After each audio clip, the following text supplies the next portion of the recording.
John's father-in-law. The things that I'm going to tell you today are not my words. They are a compilation of reports that Harry, Jeff, Jimmy, and I got back at the Naval Medical Center, the National Naval Medical Center in Bethesda, Maryland, where John was first being treated, as well as some eyewitness reports. His commanding officer for India Company, Captain Mike, and including the Commandant of the Marine Corps, General Amos. It's also very important in that words get changed and reports get different, but we got to interview Lance Corporal Neil Altamore, who is a combat engineer who was attached to, here?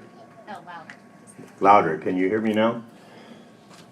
Lance Corporal Neil Altamore, who was a combat engineer, that's a minesweeper, that was attached to 3rd Platoon and was one of John's rescuers. On 30 October 2011, if there is a normal, John began his day, as so many others there in Afghanistan, with 3rd Platoon and was called out for a 6-hour morning patrol. They went out, did the things that they were supposed to do in their area of operation, and came back to base. At that point, 1st Squad went out to go to the same area, and Neil Altamore was the minesweeper for 1st Squad. In the 2 hours since John had passed, a very same piece of land, the enemy had planted 4 separate IEDs. Neil found the first, and the call went back to base, and in less than 2 hours sleep for 3rd Squad, they were called upon to bring out the explosive ordnance disposal unit. They geared up, went back out, and while they were bringing the EOD unit to the area where Neil was, Neil had found 3 more IEDs planted again since John had been there just 2 hours before. And also some suspicious activity across a field, 4 Afghans going to and from a motorcycle to a specific area of the land, and John's 3rd Squad, John acting as assistant squad leader, went out to the area.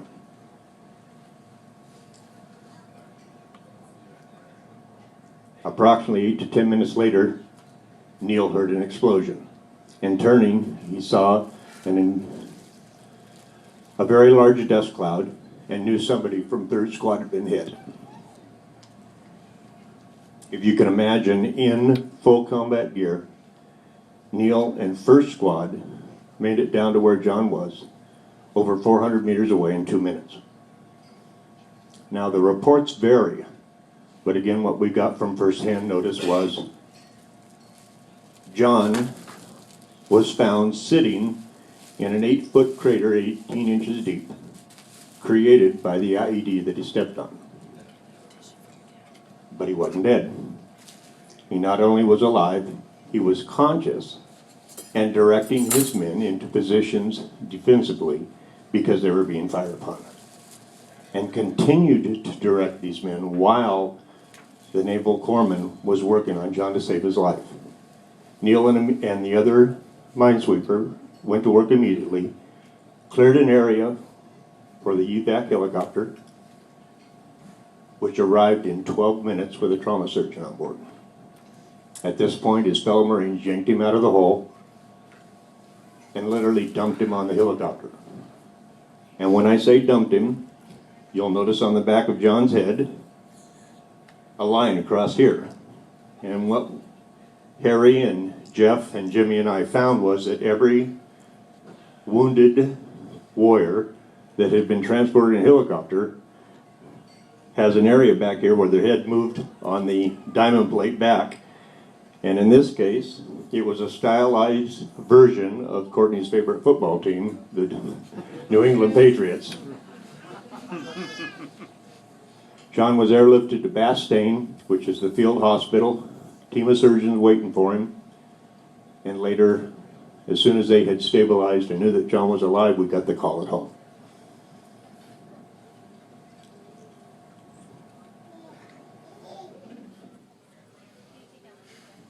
At this point, it got very busy at our house. And I'm sure up here in Portland also.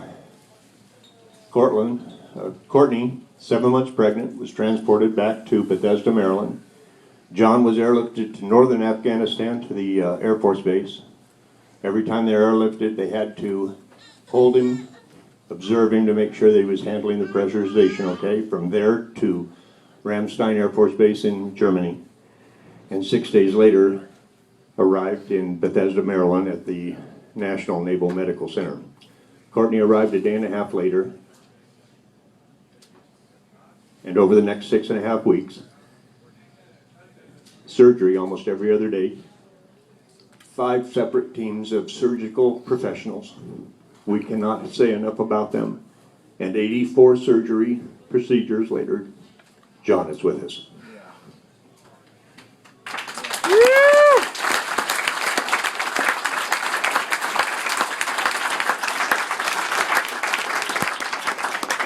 Most of you, or many of you, have known John his entire life. Some a shorter amount of time, and others, just because of this event, have met him only and his wife today for the first time. You know the character of the man, and what I wanted to do was share with you the character of the soldier. Because like so many we met, they said, we'll fight him there so you don't have to fight him here. John is everything that a Marine is supposed to be. And like a business associate of mine who saw a gentleman in a USMC sweatshirt and related the story of John and Courtney, wrote to John on the blog, Courtney has redefined the words forever faithful. Your participation today, everything that you have done, giving of your time, your assistance, your love, your prayers, and today your financial assistance will help these kids over the next years of their life. John will be in San Diego for at least 2 years, getting what Ethan calls Daddy's magic legs. And if he's any kind of man that we know, like the Marine, there is no stopping him, nor is Courtney going to let him. But neither will this family.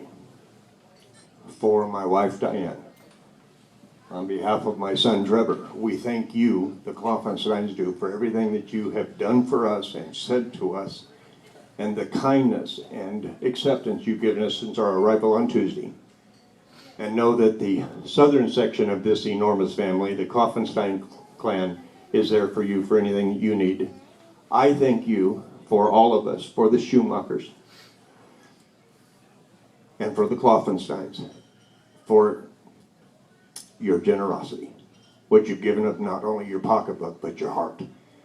And if you keep those prayers going, like we know you will, and those kids don't give up, like we know they won't, then like John told me, Dad, I want to get my magic legs so I can coach my boys.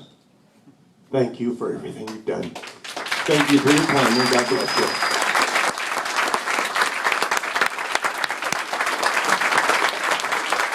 Thank you, John.